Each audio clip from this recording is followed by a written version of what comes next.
ចូលស្កាមួយបងប្អូនចូលស្កាមួយបាទស្កាលបាក់ចូលជា1គីឡូបងប្អូនបាទគឺធំខ្លាំងមែនតើបងប្អូនទៅតែឃើញរថម្សិលមិញពុកម៉ែបងប្អូនឥឡូវចូលហើយ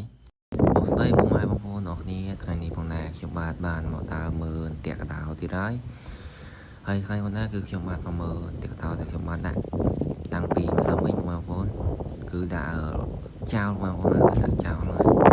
គឺយើងអត់សាទេយើងដាក់ចោលបាទយើងដាក់យកស្កាបងប្អូនបាទឥឡូវណាយើងដល់តាក់កដោយើងហើយតាក់នេះផងណាគឺអត់ជាប់ទេហើយគឺអត់ចូលទេបងប្អូនបាទ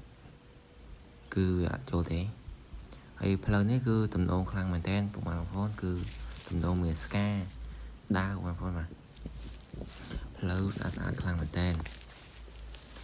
ឡូវនេះផងណាគឺចិត្តដល់តាក់ទី2របស់យើងហើយឥឡូវតាក់ទី2យើងគឺដាក់នៅចិត្តគ្នាទេបងប្អូនអរគ្នាបងមកផ្លូវថោផ្លូវនេះទំនងខ្លាំងមែនតើបាទផ្លូវថ្មីបងប្អូនគឺផ្លូវនេះគឺស្អាតខ្លាំងមែនតើគឺហើយកដោក៏ច្រើនដែរវាចូលមកស៊ីស្រូវអីចឹងទៅបាទឥ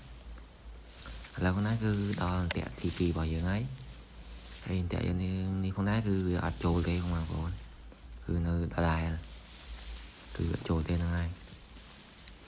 ឥឡូវនេះគឺថាគឺមិនចូលទេបងប្អូនគឺអត់ដើរទេហើយវីដេអូនេះណាគឺរៀងវែងបងប្អូនគឺខ្ញុំសុំកាត់បន្តិចសិនហ្នឹងហើយ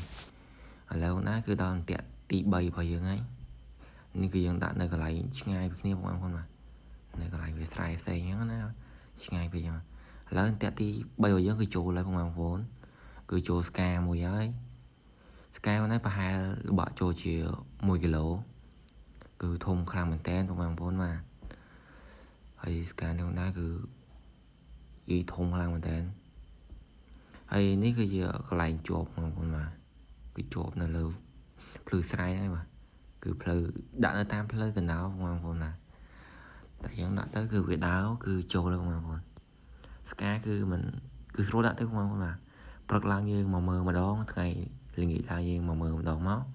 ហើយស្កានេះភាគច្រើនគឺដើរមានជាគូបងប្អូនគឺដើរមានយីមានឈ្មោលអញ្ចឹងទៅបាទ